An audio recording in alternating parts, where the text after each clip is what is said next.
Kevin Holland has gone to AKA, he's going to work on his wrestling. Okay, you got to hold that thought. Wrestling, very much like power, you've got it or you don't. And power is one of those things. And you got to take my word on this. A guy shows up in the gym and he's got it. Now, you can show him how to set it up. You can show him the movements. You can teach him to be a little bit sneaky so he can get to the target. He's got to learn range. There's a lot of things that needs to be worked on. It'll take many, many years, but he's either got the power or he doesn't. He can walk right up to the heavy bag, smack it one time, you go, okay, that guy's got power, or he can't. And you can improve on somebody's power, but they have to show up with it. I only offer that for you. It's the other side of the coin. Wrestling, in large part, is the same thing. You've either got that balance in that time and you've got that ability to scramble and to get your hips back. Wrestling's all about hips.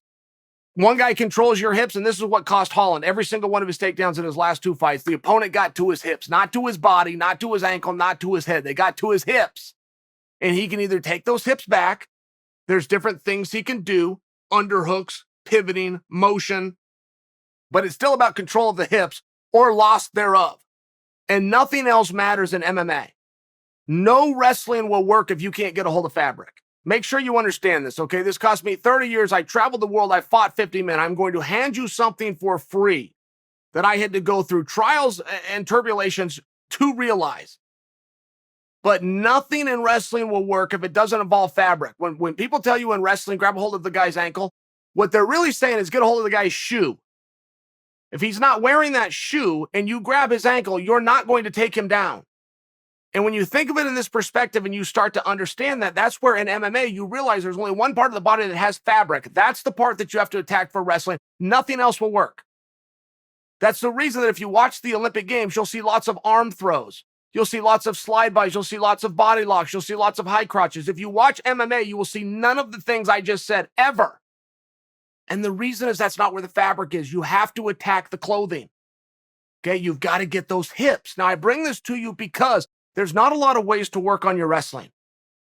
And if you're a grown adult and you haven't learned how to wrestle and then you go try, it's very hard in that nobody wrestles except kids. So now what are you going to do? Are you going to be the 30-year-old that humbles himself and goes into a high school room and you're the big bad guy on TV fighting for money on pay-per-view and you've got a 14-year-old whipping your ass?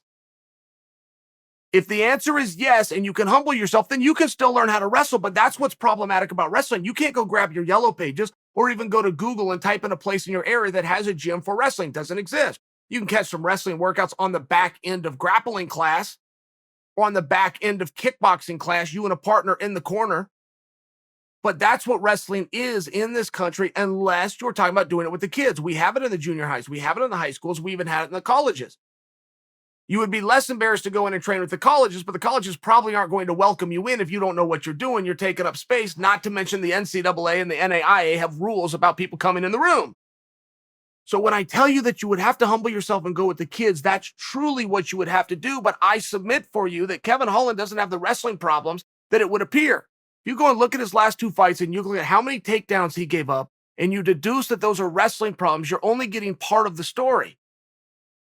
The problem that Kevin Holland was having, one, he was cooperating with those takedowns because he believed in being on his back. Kevin was very late to the party that jiu-jitsu doesn't work on the good guys. And I know that pains you guys to hear me say that. And I know I have to read in the comments, oh, Chael taking a shot at judo or Chael taking a shot at jiu-jitsu. Jiu-jitsu does not work against the good guys, and it hasn't for a period of time. Now, I believe in jiu-jitsu. I have a black belt in jiu-jitsu. I would never let my son go into combat without understanding jiu-jitsu, but that's what it is. You have to understand it. You have to understand how your hips move, how you protect your arm, how to protect your neck from a defensive standpoint. Nobody offensively is winning fights, particularly main events and titles, from their back. And they haven't for decades. For decades. They're not winning their fights from their back. You're just not going to beat the good guys from there. And Kevin Holland is in a position of main events and co-main event stat. He's going to be fighting the good guys.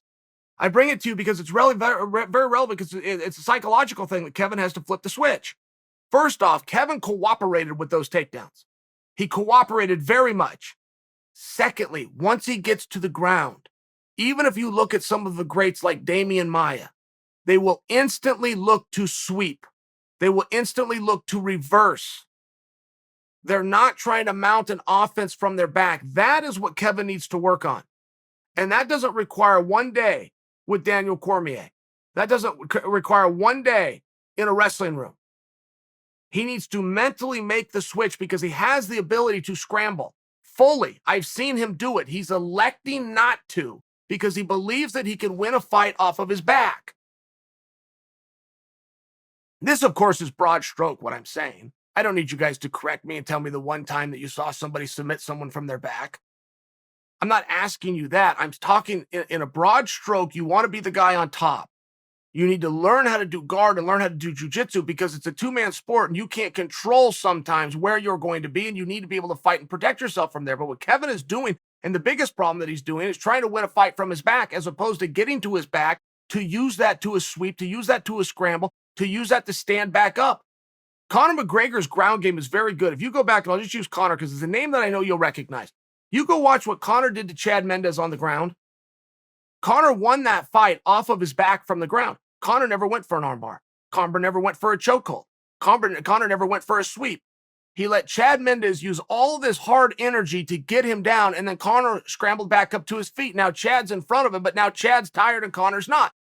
If you can learn how to do that, you don't ever have to stop a takedown.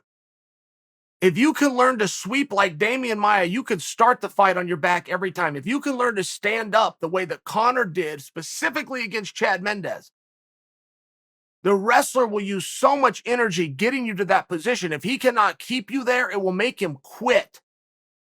It will get him so tired that he will quit. And I only offer that because Kevin Holland wasn't getting underhooks, alternating to the opposite hip and starting to stand up. He wasn't coming inside, pulling the weight over top and looking to sweep, Damian Maia-esque, half guard-esque. He wasn't doing any of those things. He was staying on his back with a false belief that he could win a fight from his back. I say this and I'm yelling, but I like Kevin Holland. I like Kevin Holland a lot. I know Kevin's willing to work hard. And the mere fact that he got on an airplane and went to AKA, one of the toughest gyms in the world, tells me that he wants to be better at this. He wants to get good at this. But he's putting submission over position. That is a grappling sense. MMA must be position, then submission, in that order. And he's giving up position, one, willfully. This isn't that he doesn't know how to get his hips back or he didn't know how to get an underhook. He could have done a better job. The way he's defending against the cage, he needs a lot more work. But in all fairness, you could show him everything he needs to learn in well less than a week. It will take him months to perfect it, but you could show him everything he needs to know in well less than a week. 2 to 3 workouts. 60-minute sessions, you could teach him everything he needs to do. When he's on the cage, he's too high. He's got to lower himself. He's got to drop his hips. He's got to bend his knees. On the cage. Out in the open, exact opposite to what I just said. More than anything, he needs to accept the fact that, yes, he loves jiu-jitsu, and yes, his coach is a jiu-jitsu guy.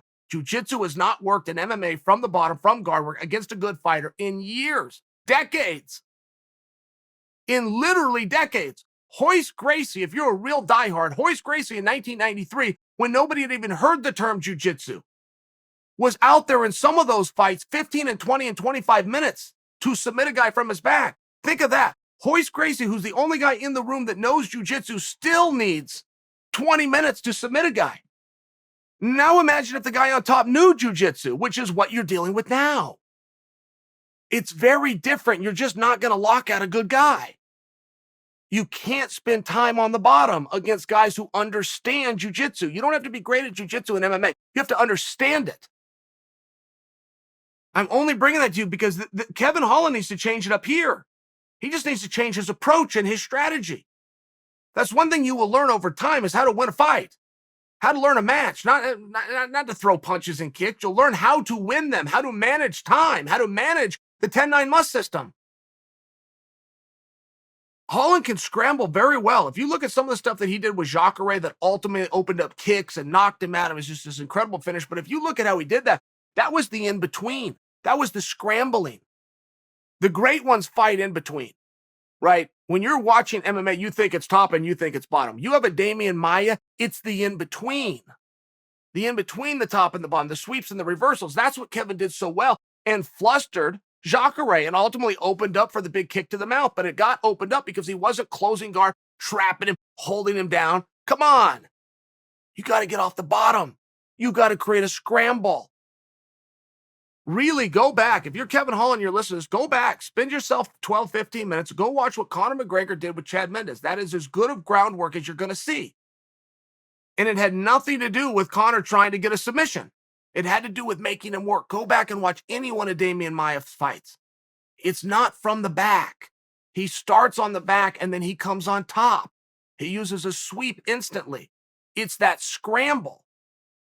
What any great grappler will have, any great wrestler, any great judo guy, any great jiu-jitsu guy that gives him a leg up in MMA is the ability to scramble. If you're one of these guys that goes down and stays there thinking you're going to find a submission, you just left your single greatest tool in the back. Now, Daniel Cormier is a great guy to go to, and all of AKA. You can go ask questions, you can pick range, you can really gain knowledge, but it isn't a physicality, it's a mentality. And Kevin has got to accept the fight. You're not going to win a fight from your back. That doesn't mean you can't go to your back and still win a fight. You can't stay there. You have to force the scramble. You have to look for the in-between. You want to make a guy work for it. I think Kevin cooperated a little bit in his previous fights, but I think he cooperated because he had a false mindset that he was going to submit a good guy from his back. Good guys don't get submitted. That can upset you all you want. You won't offer me an example. And I've heard some of you try to do it, go, Chael, you lost to Anderson Silva from your back. Guys, broad strokes, broad strokes. It's very uncommon. It's very rare. And you want to come into these fights with high percentage moves, high percentage techniques, high percentage strategies. If the night starts falling apart, you got to get a little bit more risky. You got a less percentage, higher reward. But it's the strategy of Kevin Holland that needs to change. It's not the physicality of Kevin Holland.